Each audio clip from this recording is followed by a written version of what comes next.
वहाँ पे जो है मुलाकात करेगा एक पीड़ित युवती से जिसको पुलिस की बर्बरता का जो शिकार हुई है उस मामले में क्या कुछ आप लोगों का एजेंडा है, क्या मकसद इस चीज को हाईलाइट? देखिए, प्रभारी जी के नेतृत्व में आज अभी AICC से हम लोग जाएंगे। एक बर्बरतापूर्ण घटना वहाँ पर घटित हुई है। उसके बाद पुलिस का जो एक्शन है वो एक्शन भी किसी सूरत में अच्छी तस्वीर पेश नहीं करता है। तो जाएंगे, बात करते हैं। सर, कैसे देखते हैं आप जो ये पूरा मामला चल रहा है उत्तर प्रदेश के अंदर चंदा चोरी का?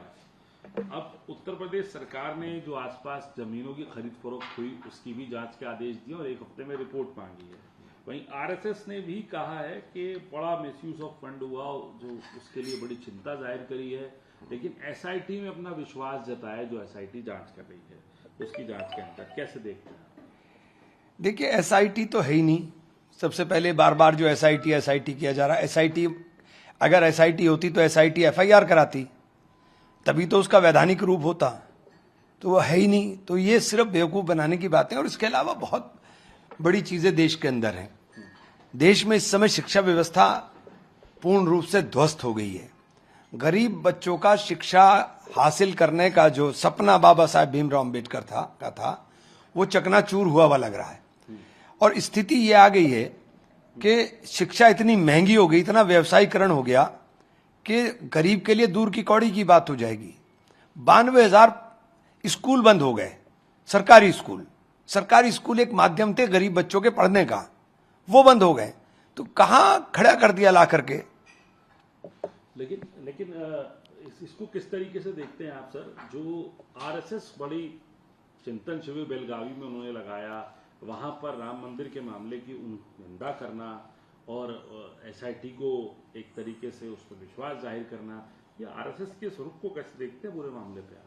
देखिए, मैं RSS ने जो जहर बोया है वो तो RSS बो रही है समाज के अंदर। शिक्षण संस्थानों के अंदर RSS मानसिकता के लोग बैठ गए। तो ये नुकसान पूरे देश का हो रहा है, पूरे देश के नौजवान का हो रहा है, भविष्य का हो रहा है। SY कुरैशी साहब के बयान को कैसे देखते हैं आप, जो उन्होंने अपनी किताब में लिख के जिक्र किया पूर्व प्रधानमंत्री मनमोहन सिंह का, उसको कैसे देखते हैं? ज्ञानेश जी को शर्म आनी चाहिए। उनको पढ़ करके ज्ञानेश जी को शर्म आनी चाहिए कि इलेक्शन कमीशन का स्वरूप ये होता है। सलमान खुर्शीद केंद्रीय मंत्री थे।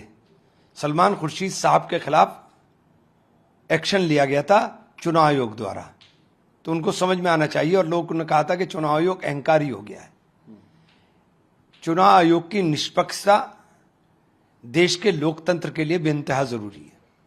और पूर्व प्रधानमंत्री मनमोहन सिंह का ये बयान, मनमोहन सिंह जी ने कहा था मैं सुसाइड कर लूं अगर आपको ऐसा लगता है। तो एक प्रधानमंत्री कह रहा है कि अगर देश का निर्वाचन आयोग निष्पक्ष नहीं लग रहा है तो फिर उनका कोई औचित्य नहीं है। तो ये शर्म आनी चाहिए उनको। किनकी बात कर रहे हैं आप? मैं ज्ञानेश जी की बात कर रहा हूं। उनको अब शर्म आनी चाहिए कि चुनाव आयोग के अंदर TN शेषन जैसे लोग भी रहे, जिन्होंने इसको दिखाने का काम किया कि चुनाव आयोग की ताकत क्या होती है और चुनाव आयोग कैसे कठपुतली बनता है। इसके लिए इतिहास याद रखेगा ज्ञानेश जी को। स्टैंडिंग कमेटी भी पार्लियामेंट की जो वन नेशन वन इलेक्शन के ऊपर तमाम बातें कर रही हैं। अब आज इस बात का प्रावधान था पहले कि प्रधानमंत्री या मुख्यमंत्री जो भी हो उन पे संगीन आरोप लगते हैं जहां पे 30 दिन से ज्यादा कि उनको कस्टडी हो जाए तो उनको पद से पदमुक्त कर दिया जाए, उनको हटा दिया जाए। लेकिन अब उस पर क्लॉज रिमूवल की जगह सस्पेंशन रख दिया गया। देखिए, इसको कैसे देखते हैं? देखिए, कोई छोटा सा भी मुकदमा लिखकर दो मुख्यमंत्री को जेल में रख दिया ना आपने, कोई छोटा सा भी मुकदमा लिख करके तो बहुत आसान है। लेकिन मेरा अपना व्यक्तिगत मानना है कि लास्ट अपॉर्चुनिटी तक कोई एक्शन नहीं होना चाहिए। एक और बड़ी बात है सर, आप सारी पॉलिटिकल पार्टियों को उमर अब्दुल्ला साहब ने चिट्ठी लिख के कहा कि आप 17 मंत्र पर इकट्ठा हों, स्टेटहुड के लड़ाई लड़ रहे हैं, और ये भी कहा कि उनके विधायकों को तोड़ने की कोशिश है। प्रफुल्ल पटेल कह रहे हैं कि बिल्कुल प्रधानमंत्री इस सिरे से इस चीज को नकारा और कहा है कि प्रधानमंत्री तो संवैधानिक संस्थाएं हैं, वो संविधान के अंदर पूर्ण विश्वास रखते हैं, उसकी रिस्पेक्ट करते हैं, ऐसा कुछ भी नहीं हो सकता, ना किया है। इसमें हंसी आती है बस, और कुछ नहीं होता। और वही कह रहे हैं कि भाई अब जंतर मंतर नहीं जाए तो क्या डोनाल्ड ट्रंप के पास जाएं अब स्टेटहुड के लिए, उमर अब्दुल्ला साहब ने कहा। सही तो कहा रहे उमर अब्दुल्ला, और कहां जाएंगे बताइए, और कहां जाएंगे? कश्मीर जैसे संवेदनशील राज्य को स्टेटहुड का दर्जा ना हो, इससे ज्यादा दुख की बात क्या हो सकती है?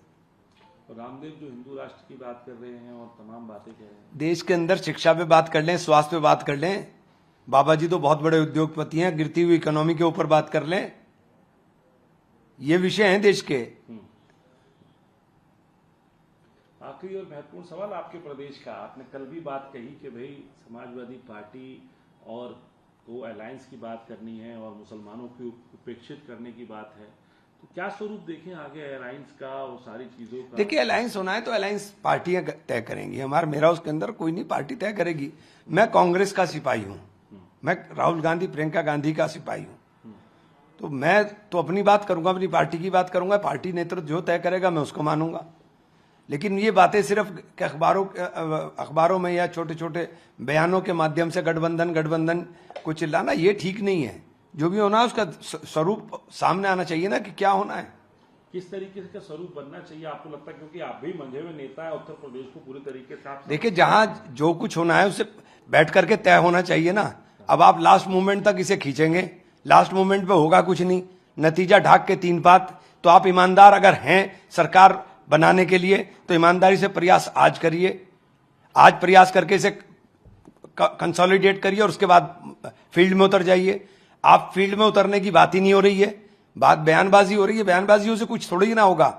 हम चाहते हैं कि ईमानदारी के साथ भारतीय जनता पार्टी के साथ लड़ा जाए, तो लड़ा ऐसे जाएगा कि हम आरोप प्रत्यारोप कराते रहें, ऐसे लड़ाई नहीं होगी। माइनॉरिटी देश किसकी तरफ रही है आज? माइनॉरिटी देश की राहुल गांधी की तरफ देख रही है। सबको पता है, माइनॉरिटी हो चाहे मेजोरिटी हो, सबको पता है कि राहुल गांधी के बिना अब ये लड़ाई लड़ पाना संभव नहीं है।